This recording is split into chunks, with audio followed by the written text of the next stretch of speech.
Nilgás é uma empresa especializada em gestão de gás natural com a transição para o mercado livre, sinônimo de eficiência, economia e segurança para sua empresa. Nilgás Consultoria em Energia. Saiba mais em nilgasco.com.br.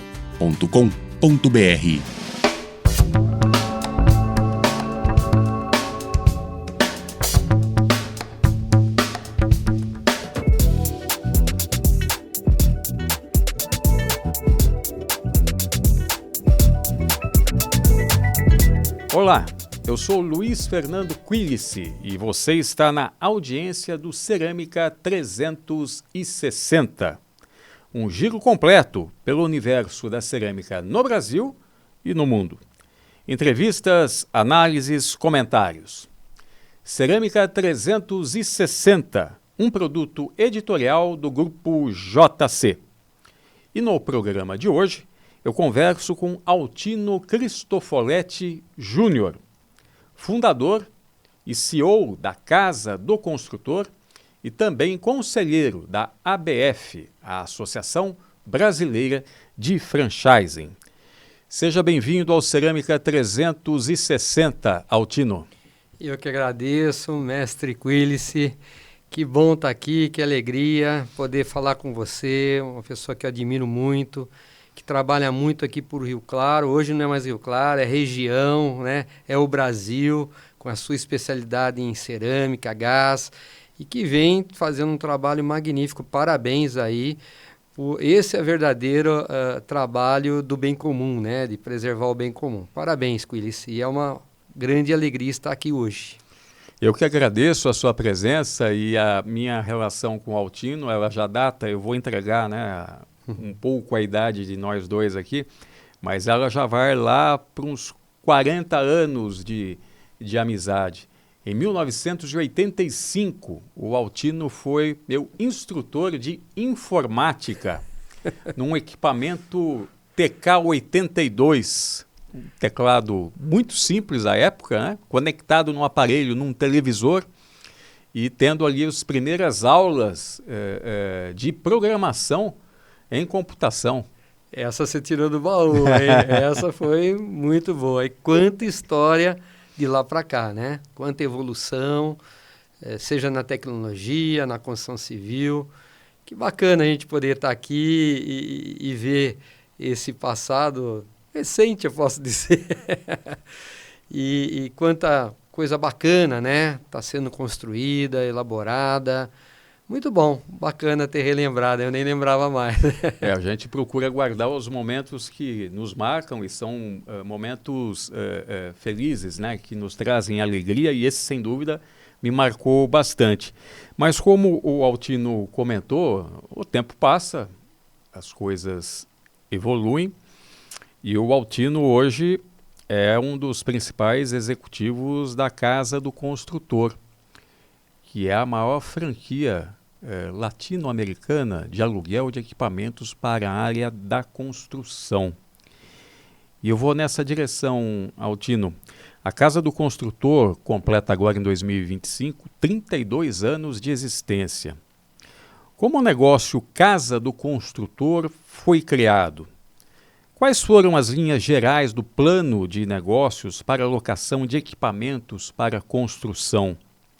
A filosofia da Casa do Construtor se baseia na ideia da economia compartilhada?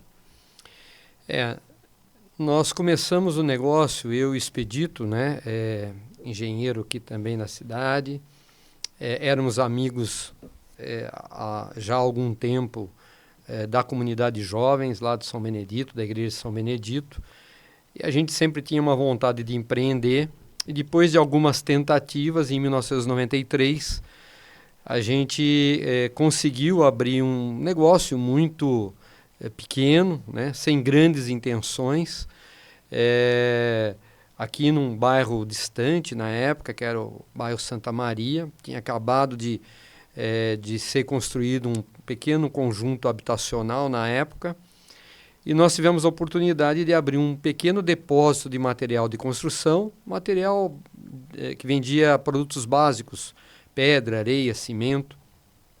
E como a gente tinha uma pequena empreiteira cada um, nós tínhamos disponíveis, porque não tinha tanta obra assim, meia dúzia de equipamentos, literalmente, né?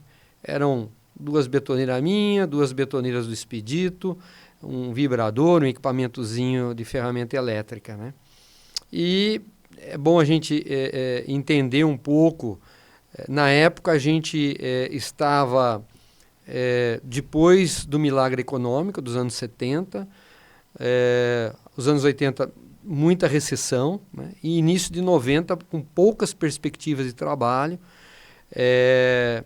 e nós com uma formação técnica de engenheiros, o que a gente sabia fazer era um pouco de construção, de obra, né? E nessa linha.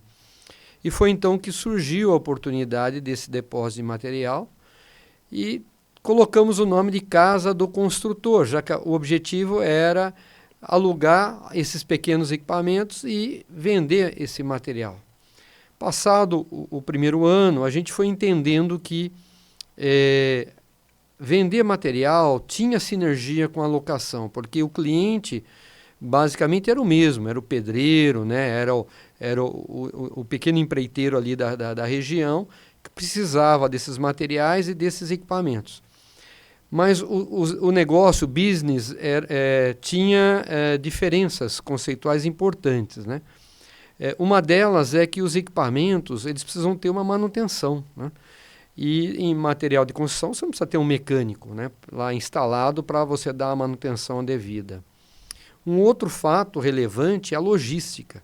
Em material de construção normalmente você vai levar os equipamentos num caminhãozinho, né? E os equipamentos, eles têm a logística reversa. Eu tenho que levar e tenho que buscar esse equipamento de volta. Sim.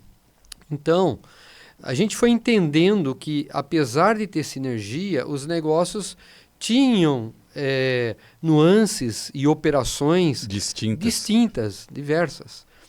E foi então, depois de um ano, que a gente resolveu deixar de lado o material de construção e ficar exclusivamente com aluguel de máquinas para construção civil. Você perguntou como é que foi o nosso plano de negócio, né? O nosso business plan.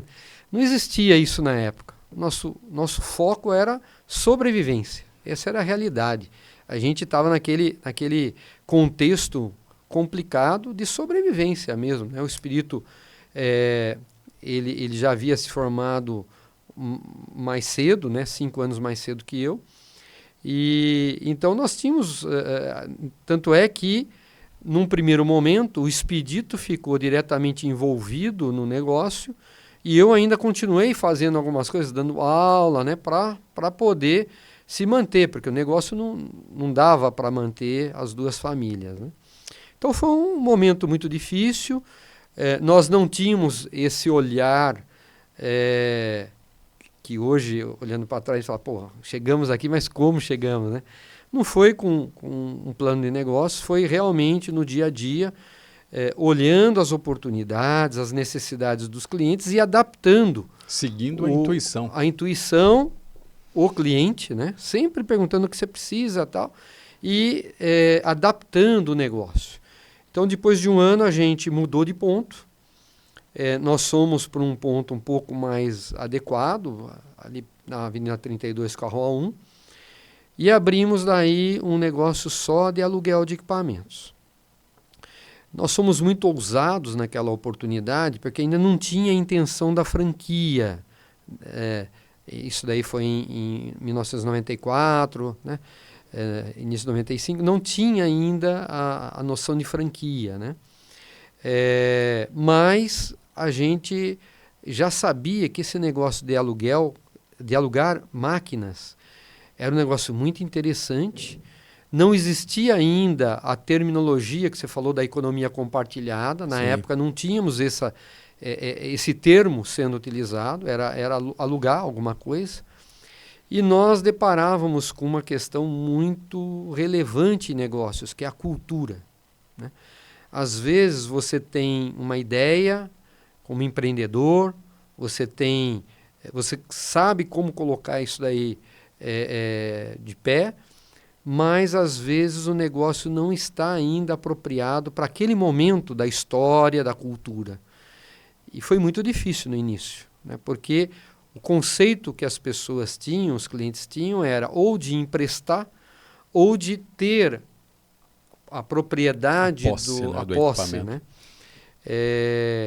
Entender o propósito nosso de ressignificar a posse veio muito depois, né? Mas naquele momento a gente foi entendendo que era um negócio muito interessante do ponto de vista financeiro, né? De lucratividade, de retorno de capital, e a gente começou a pôr foco exclusivamente naquilo lá.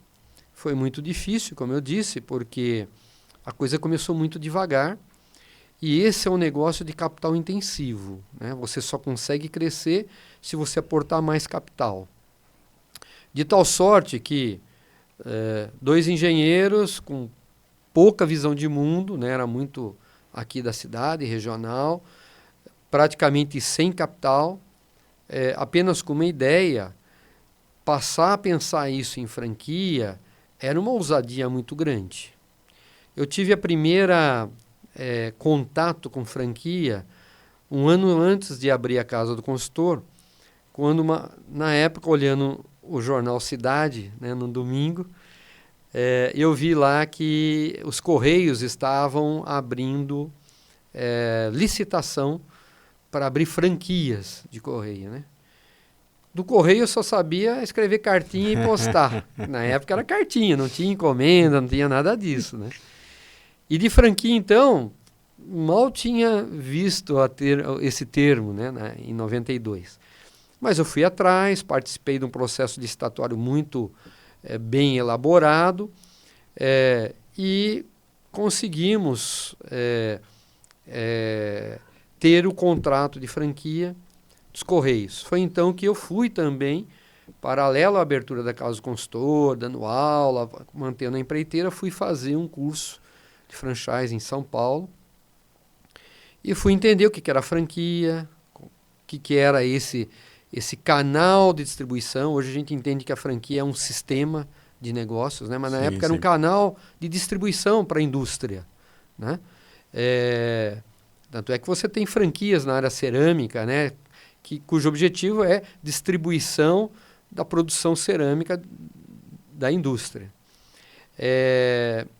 E na época eu fui conversando com o Expedito, né, que era um sistema muito interessante, e a gente começou a pensar alguma coisa relacionada à construção civil que pudesse ser replicado, que pudesse ser franqueado. Foi então que daí, depois que a gente focou em equipamentos, eu propus para o Expedito, vamos tentar abrir um negócio de aluguel de máquinas e equipamentos, né? Ele perguntou, mas onde tem isso no mundo, né? Eu falei, não sei onde tem isso no mundo, né? No Brasil tem alguma empresa que aluga, mas aluga grandes máquinas da linha amarela que a gente chama, né, de terraplenagem, né? Construção mais pesada. Né? Construção pesada, cujo contrato era um contrato B2B, né? Jurídico para jurídico, contratos de longa duração, eram grandes geradores, eram esses equipamentos de grande porte. E nós tínhamos lá equipamentos de pequeno porte, né? E a necessidade do cliente não era para 1 mês, 6 meses, era para o dia que ele ia usar, né? Muitas vezes ele precisava da betoneira no fim de semana, né? E olhando essa necessidade, com foco no cliente, a gente foi adaptando o negócio de tal sorte que ele pudesse ser replicado, né? E aí que veio assim muitas inovações, né? E foi um pioneirismo muito grande em fazer o franchising disso. A primeira unidade só veio em 1998 em Americana. É isso que eu quero te colocar agora, Altino, porque como você fez, é importante a contextualização, né? O momento em que as coisas estão acontecendo ou acontecem. Porque a gente falar de franchising há 30, 40 anos atrás, esse modelo de negócio inexistia no país. Até mesmo se nós pegarmos as grandes redes de fast food, que são as mais conhecidas do consumidor na área do franchising, nem elas, há 40 anos atrás, atuavam, ao menos aqui no país, sobre esse sistema do franchising, né? Mas agora a gente vai entrar nesse universo da Casa do Construtor relacionado ao franchising. A Casa do Construtor cresceu muito ao longo desses 32 anos de existência. Chegamos aqui ao ano de 2025 e a marca espera alcançar 1.000 unidades em funcionamento, tentando atingir um faturamento da casa de R$1 bilhão. Esse objetivo será atingido agora em 25, 26? É importante, enquanto empresa, a gente ter os grandes objetivos, as grandes metas, para a gente saber para onde caminhar, né? A gente tem um conselho consultivo de administração já há algum tempo e tem um conselheiro que fala assim, é importante sempre saber o norte, né? A coisa não pode ser um trilho, ele tem que ser uma trilha, né? Para a gente chegar lá, mas não pode ser um trilho, né? Porque, você mesmo falou, as causas e condições desse país vão mudando drasticamente, né? Agora mesmo, essa semana, a gente tem um burbilhão aí de situações acontecendo com os tarifaços vindo lá dos Estados Unidos. Afetando o mundo todo. Afeta em todas as áreas, né?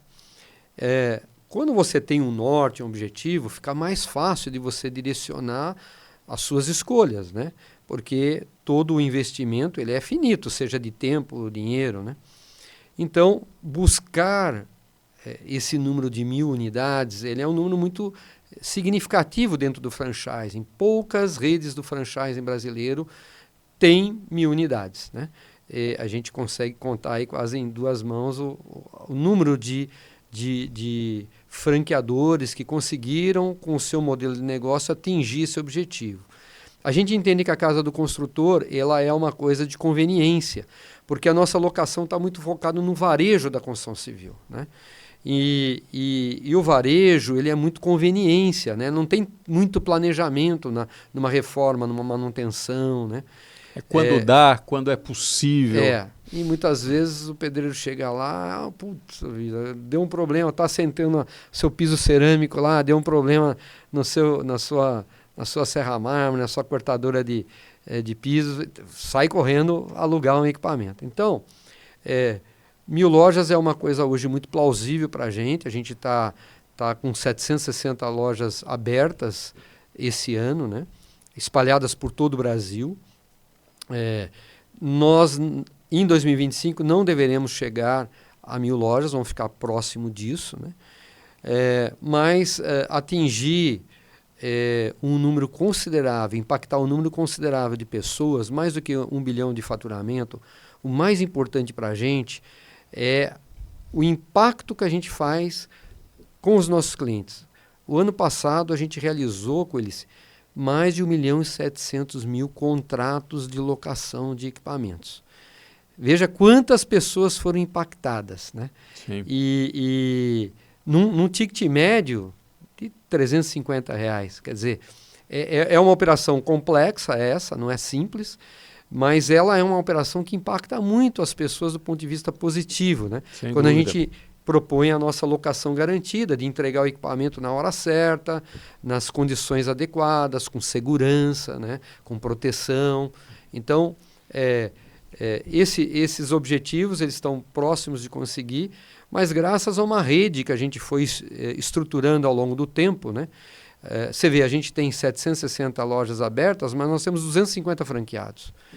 Muitos franqueados já têm várias unidades, né? Então, é isso que faz a gente crescer agora mais exponencialmente, né? E o Brasil é continental, tem arranjos econômicos locais fantásticos. Às vezes a gente pega cidades aí pequenas, né? Mas ela tem um arranjo local que propicia naturalmente, a economia flui muito e propicia a gente ter uma casa do consultor lá, né? Sem dúvida. E tem esse aspecto da cultura latina, cultura brasileira, de que a casa, o lar, tem muita representatividade para a pessoa, não é? A casa extrapola o fato de ser algo concreto, da sua existência concreta, né? Física, de estar ali. Representa, muitas vezes, o atingimento de um objetivo, né? De ter um espaço para a construção da sua família, do seu lar, das suas relações pessoais, né? Então tem um significado muito maior que vai além do concreto, do físico, né? E a Casa do Construtor acaba incorporando isso dentro da sua missão. E falando em expansão, em crescimento da franquia Casa do Construtor no país, não se limitando a esse espaço geográfico, Altino, a Casa do Construtor avança, sobretudo com novas operações aqui na América do Sul, né? Esse processo de internacionalização começou há aproximadamente 7 anos. A Casa do Construtor possui 5 unidades no Paraguai, 2 no Uruguai. A Casa do Construtor negocia a abertura de novas unidades no México, Colômbia, Panamá e Argentina. Por que a iniciativa da internacionalização da Casa do Construtor? Nós entendemos que esse conceito da economia compartilhada, hoje muito mais divulgada em todo o mundo, né? Com essa preocupação de preservação, da economia circular, ela também tem oportunidades em outros países aqui próximos do nosso. E, como você disse, a gente começou esse processo de internacionalização, muito com a ajuda da ABF e da Apex, o Paraguai foi escolhido como o primeiro país da gente levar a marca, levar o conceito, né? E a franquia, por ser um país muito próximo, ter uma legislação tributária muito simplificada, apesar de ser uma outra língua, uma outra cultura, tem um certo envolvimento próximo do Brasil. Às vezes fica mais econômico a gente dar um suporte para uma franquia, para você ver como o Brasil é continental, no Paraguai do que lá no norte, nordeste do país. Fica mais em conta, né, isso daí. Muito embora você precisa de toda uma outra estrutura, né, para dar suporte para uma outra cultura, né. Parece simples, eu vou para o Paraguai, vou para a Argentina, mas cada um desses países tem as suas particularidades, né? Mesmo todos falando espanhol ali, tem particularidades na língua, no jeito, legislação, no uso do equipamento, dos processos construtivos, né, que interferem. Então não é simplesmente eu pegar meu manual e mandar fazer a translation, né? Mandar fazer a tradução, né? Do castelhano. Isso, porque é diferente, muda a cultura. No Paraguai, a gente já está abrindo, então, mais uma loja, né? Vamos indo, na verdade, para a 7ª loja no Paraguai. No Uruguai, estamos abrindo a 3ª loja. Argentina, o projeto já está praticamente consolidado, já está na fase de buscar pontos, né? Normalmente a gente procura um franqueado local, porque ele entende tudo aquilo que acontece na sua realidade, mas na Argentina é um fato bastante interessante. Nós estamos indo na Argentina com um franqueado nosso aqui do Brasil, que foi o filho do nosso primeiro franqueado, né? Então, olha que bacana, já a 2ª geração do franqueado que fez a primeira franquia, que foi em Americana, o filho dele está abrindo agora lá na Argentina.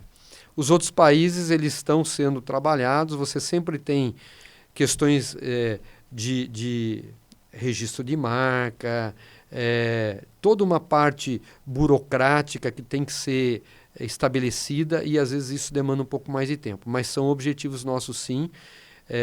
Olhar para a América Latina, inclusive o México aqui, são países que têm um mercado menor que o Brasil, mas têm similaridades principalmente na forma de construção.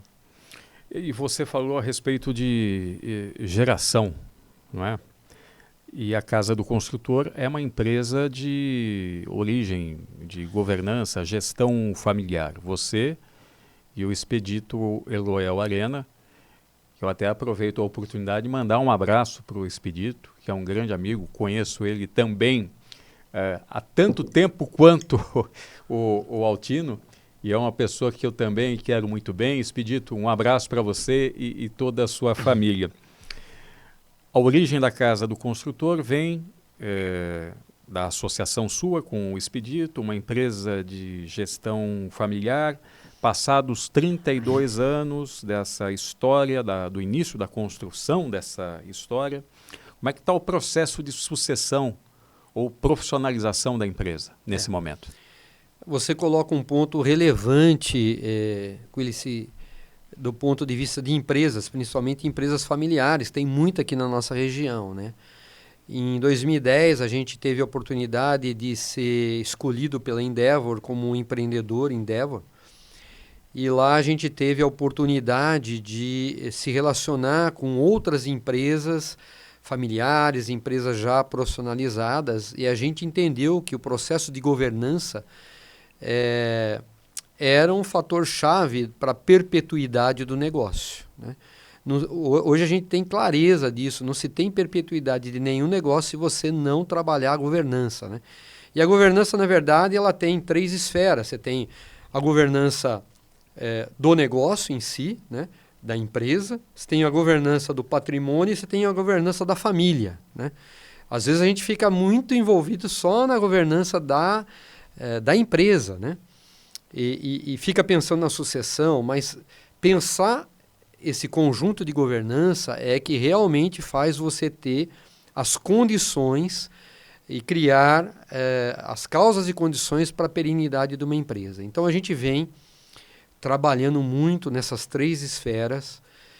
Na esfera da governança familiar, nós não somos parentes, então existe toda uma preocupação de envolver a segunda, e hoje já vem vindo terceira geração, né, os filhos, aí, netos do Expedito. Eu não tenho neto ainda, mas a preocupação de envolver essas outras gerações num relacionamento próximo. Porque eu e o Expedito nos escolhemos para fazer um negócio, já éramos amigos, eles não se escolheram, né? Então, às vezes, as famílias não se atentam para essa nuance que ela é fator relevante do sucesso ou não, da perpetuidade ou não. Então, nós anualmente fazemos encontros das famílias, passamos um fim de semana juntos, né? Anualmente a gente faz um benchmark com outras famílias empreendedoras que já estão na terceira, quarta geração. Interessante. A semana passada nós fomos para Marília fazer um benchmark com a família Jacto, que é um exemplo de sucessão familiar fantástico, né? Tem uma grande fábrica ali em Pompeia. É fantástica a fábrica deles lá. Nós tivemos a oportunidade de conhecer, já estão na 4ª geração. Então, essa preocupação existe. Do ponto de vista de sucessão, né, que envolve daí, pode envolver a família e a empresa, né, esses 2 nuances da governança, nós entendemos que nessa primeira sucessão a gente definiu que vai ser uma sucessão feita por uma profissionalização da empresa. A gente entendeu que os filhos eles têm que ser preparados para o conselho, né, entender do negócio, tanto é que alguns filhos estão envolvidos no processo, entendem hoje com profundidade a gestão de uma loja, a gestão da franquia, né? E então eles estão sendo muito preparados, né, para sentar no conselho. E nós optamos em profissionalizar a empresa, trazer profissionais executivos, né, do mercado, né, e da própria empresa que estão sendo preparados para irem assumindo essa questão. Hoje a gente tem auditoria externa, conselho de administração, enfim, todo o conjunto adequado aí para essa governança. Mas muito importante isso, Quilici, que você levanta, e ela realmente, hoje eu entendo claramente que é um fator decisivo aí para a empresa ter longevidade. Perenidade do negócio, né? Mas agora, para finalizar, Altino, infelizmente a gente está chegando ao final desse episódio. Eu gostaria e ficaria aqui conversando com o Altino horas e horas, porque ele tem grandes histórias, muita experiência na área da construção civil, na área dos negócios, na área do franchising. É uma pessoa que precisa e merece ser ouvida, porque tem muito conteúdo, muita capacidade de abordar esses temas. Mas para a gente finalizar, ao menos esse programa de hoje, eu gostaria de você, de uma forma muito rápida, na sua visão, para a gente finalizar, quais são hoje os principais desafios da área da construção no Brasil? Bom, acho que o principal desafio é a questão do ser humano, de pessoas, gente, né? Profissionais, né?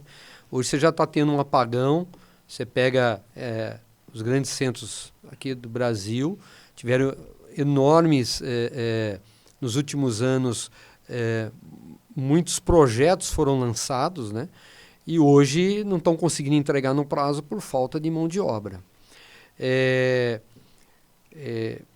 Capacitar essa mão de obra é fundamental, né? Porque tenho certeza que uma mão de obra bem capacitada consegue ter remuneração adequada para ter uma boa condição de vida, mas novos processos construtivos deverão reformatar esse olhar para a indústria da construção, né? A gente tem déficit habitacional, as associações aí que você desenvolve, trabalha, tem esse olhar profundo, né, dessas necessidades, e a gente percebe que novos processos construtivos, novas tecnologias, né, a inteligência artificial, ela vem no primeiro momento talvez muito mais no trabalho do projeto, da gestão, né, mas daqui a pouco, aliado a uma mecanização maior da obra, robotização e inteligência artificial, com novos processos construtivos, com um profissional, né? O profissional sempre vai ser importante, né? Mais capacitado, vai propiciar, com certeza, uma construção mais econômica, mais sustentável, com menos rejeitos, né? com menos retrabalho. Eu penso que a gente tem uma grande oportunidade pela frente. Eu olho sempre pela perspectiva do empreendedorismo, não como uma perspectiva eu vejo como uma oportunidade, né? Sempre. E eu acho que aí nós que estamos envolvidos, né, na construção, temos um papel importante para contribuir e deixar um legado, talvez. Ótimo, Altino. Bem, obrigado a você pela presença no Cerâmica 360. Eu que agradeço. É uma alegria enorme estar aqui, e eu não tenho dúvida que você, além de todo o trabalho profissional, traz nesse programa aspectos muito importantes e temas relevantes para o empreendedor, para a pessoa que está realmente preocupada com o desenvolvimento do nosso país. Obrigado, Quiris. Obrigado, Altino. Essa é uma das missões do Cerâmica 360. E quando a gente fala de cerâmica, a gente fala de construção. Quando a gente fala de construção, fala da Casa do Construtor. E eu conversei com o Altino Cristofoletti Júnior, CEO, um dos fundadores e CEO da Casa do Construtor e conselheiro da ABF, a Associação Brasileira de Franchising. E não se esqueça, acompanhe as edições do Cerâmica 360 pelas redes sociais do Grupo JC. Nos vemos no próximo programa. Até lá! A Newgas é uma empresa especializada em gestão de gás natural com a transição para o mercado livre, sinônimo de eficiência, economia e segurança para a sua empresa. Newgas Consultoria em Energia. Saiba mais em newgasco.com.br.